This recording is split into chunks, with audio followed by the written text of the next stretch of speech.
Folks, we're back. We're going to start working on our body. We get the face fairly good. I mean, it's going to need some touching up towards the end, but I think we got it pretty well where we want it at the moment. And we're going to start trying to shape the body up some. If you notice, I've already etched around this first little frilly part. I don't know what the heck to call that, but anybody knows character knows it's like some sort of giant doily or something, I don't know. But I wanted to show you all the mask that we just highlighted with the wood burner, and this is how it goes on. Just stretch it over his little hair tufts, make sure it hooks on his ears, and boom, you get the Twisty mask. Now we gotta adjust it a little bit because it's hanging on the cheeks there, so it won't sit flush. And like I said, that string's only temporary anyways, but it works. I think it makes a cooler element to it because it's actually removable, and we're going to paint that up to look all gnarly and nasty. It's the Halloween Spooktacular. Right, but we're just going to go ahead and continue. I'm going to do this upper frilly part, and then we'll get down into the arms. And all we're doing is, like I said, we're going to do like an etching cut at a slight angle, not super deep.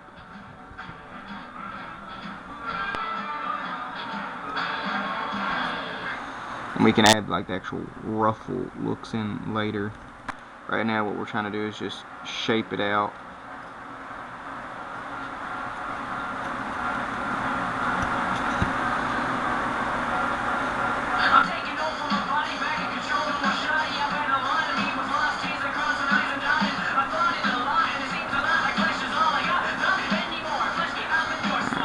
Now what we're going to do is we're going to take it. That's our stop cut.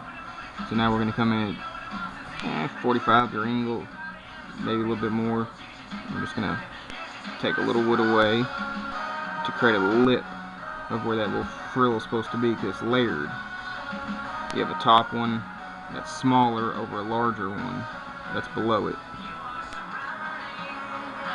And like I said, we're going to attempt, once it's all finished carved, all the details are actually carved in. We're not going to skip any steps just because we're thinking about adding fabric.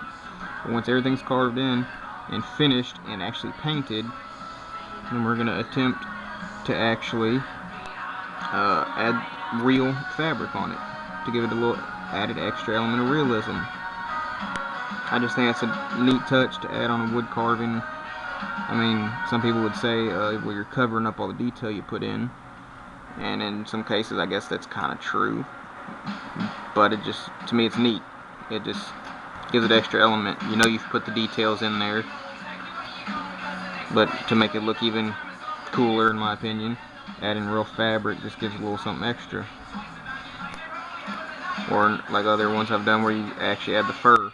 I've done it with just taking a rasp to rough up the wood to give it a wood look, furry look, and it looks good, but it looks even better when you actually use artificial fur. So can't fault somebody for trying to make it look as best as it can, right? Alright, and all we're doing now is just kind of trying to shape it.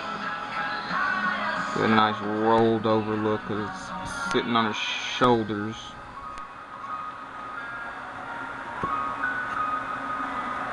And you notice my fingers are a little close to that blade, so when y'all are doing this, be very mindful of your fingers.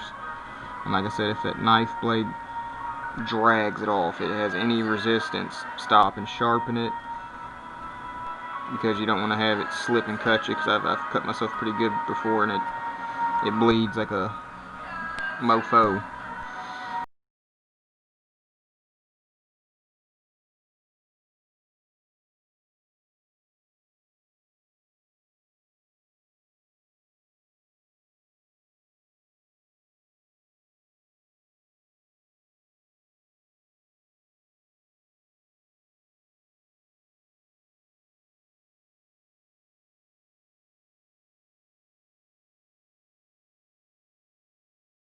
Remember in the first video I talked about most of my carvings, the wood's so thick I can actually split it into two. And I didn't split the wood at the headline. Well, actually I did. I took some of it off. And I took the body off. Instead of doing it in one solid piece, I did it in 2 separate pieces. Here, I'll show y'all guys so you see what I'm talking about.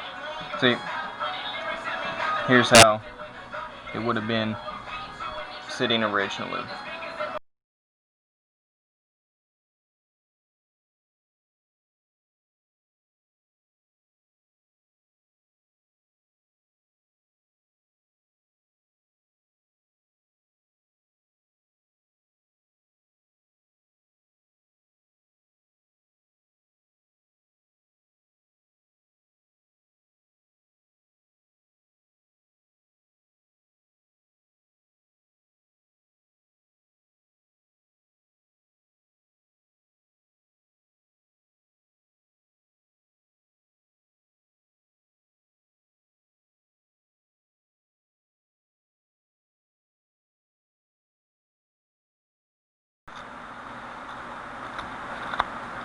Alright, so we got our top little frilly thing, bottom one. Now let's try and work these arms out. So we have to have them away from the midsection a little bit so we can shape the midsection, but we don't want to get rid of too much of the wood.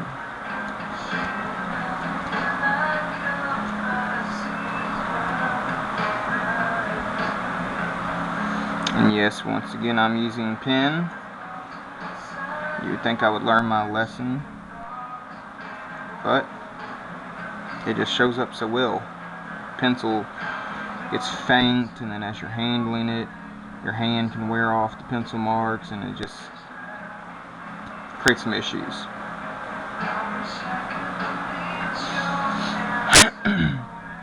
And obviously both arms don't need to be exactly alike as far as how much wood to take off. That way it gives it a little bit of realism,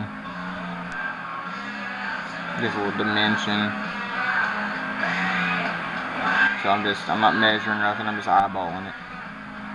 And like I've said before, you don't want to actually cut on the line you're making. You want to cut just on the outside of the line you're making to give yourself plenty of room for error.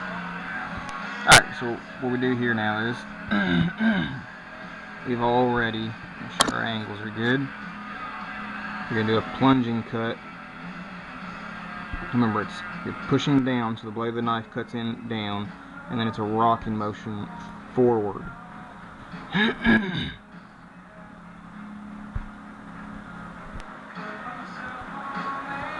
we're going to come all the way up here to this frilly stuff, because now we're going to come to the side where we made our line.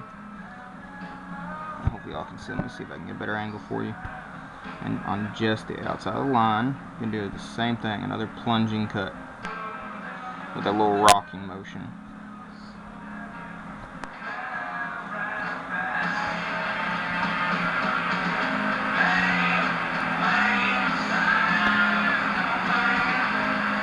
And if you do it right and deep enough, you gotta make a little notch right here real quick.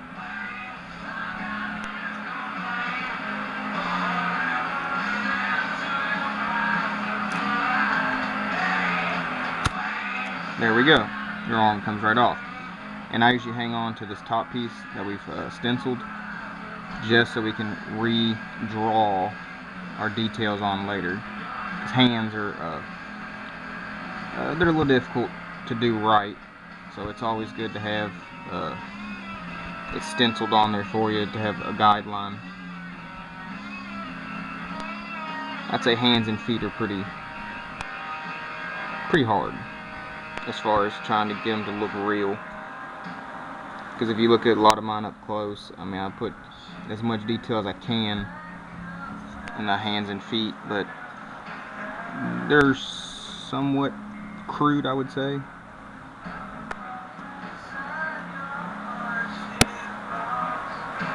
And you do the best with what you can, but be nice to add more detail later on down the road.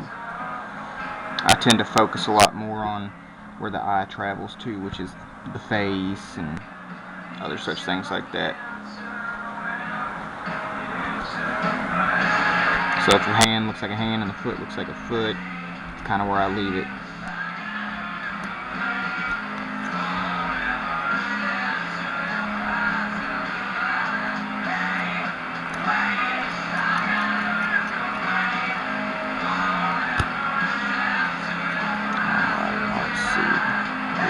through enough of it. Hopefully this camera angles are working. I know I'm flipping this all over the place. I gotta flip different angles so I can see what I'm doing. There we go. Don't need that back half. Shut it down a little bit.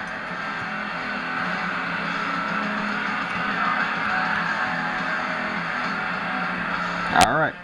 Now hopefully you can see that. Camera angle's good. We have some separation between the body and the arm, so we can actually start shaping the body, giving it more of a rounded feature. So let's go ahead and do that before time runs out on this clip.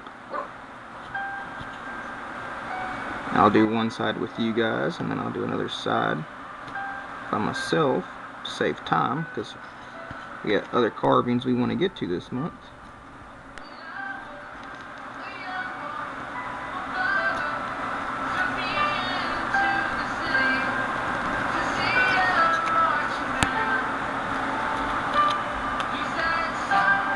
What in the world is this music station called Halloween Music if it has nothing to do with Halloween?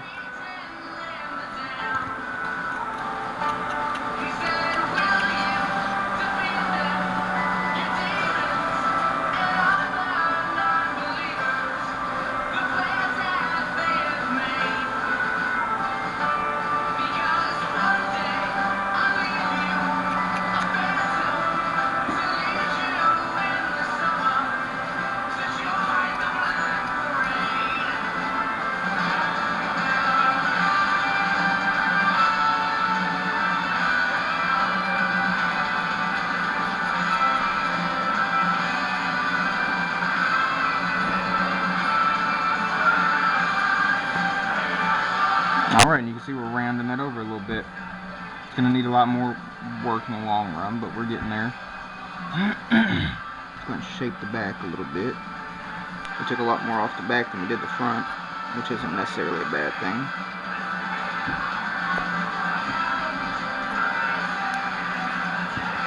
This is when your wood gets in the way of itself.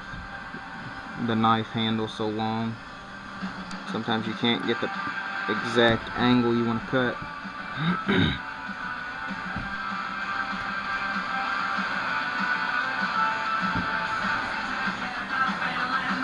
And try and follow the grain of your wood. It'll help you a lot. You won't have as much what I call fraying, where the wood just kind of shreds as you cut it. Part of that can be from a dull knife, but it can also be if you're going against the grain. It just doesn't want to come off as easily and smoothly.